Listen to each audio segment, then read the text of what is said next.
আজ আমি তোমাদের একটি শিক্ষণীয় গল্প পাঠ করে শোনাব। গল্পটি ফেসবুক থেকে সংগৃহীত। যদি আমার এই গল্প তোমাদের এতটুকু ভালো লেগে থাকে, তাহলে আমার এই ছোট্ট চ্যানেলটিকে সাবস্ক্রাইব করে পাশে থাকার অনুরোধ রইল। শুরু করছি আজকের গল্প। আইনস্টাইনের যিনি ড্রাইভার ছিলেন, তিনি একদিন আইনস্টাইনকে বললেন, আপনি প্রতিদিন সবাই যে ভাষণ দেন, সেইগুলো শুনে শুনে আমার মুখস্থ হয়ে গেছে। আইনস্টাইন তো অবাক।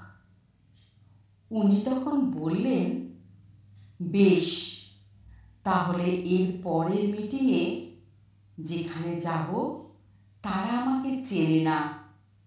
তুমি আমার হয়ে ভাষণ দিও, আর আমি ড্রাইভার হয়ে বসে থাকব। এরপরে সেই সভায় তো ড্রাইভার হুবহু আইনস্টাইনের ভাষণ গড় গড় করে বলে গেলেন। উপস্থিত 20 জনেরা তুমুল করতালি দিলেন। এরপর তারা ড্রাইভারকে আইনস্টাইন ভেবে গাড়িতে পৌঁছে দিতে এলেন।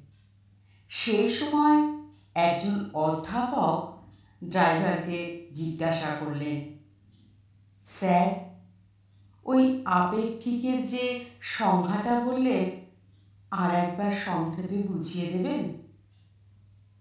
আসল আইনস্টাইন দেখলেন বিপদ, এবার তো ড্রাইভার ধরা পড়ে যাবে। কিন্তু তিনি ড্রাইভারের উত্তর শুনে তাজ্জব হয়ে গেলেন।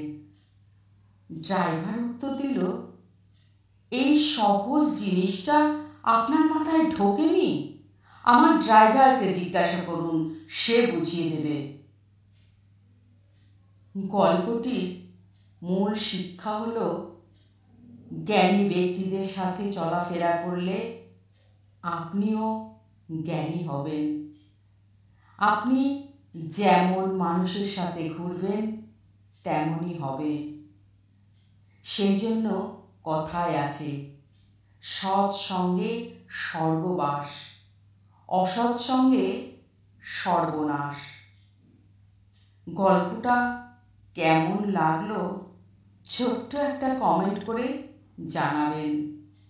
ভালো লাগলে শেয়ার ও সাবস্ক্রাইব করতে ভুলবেন না যেন। নমস্কার।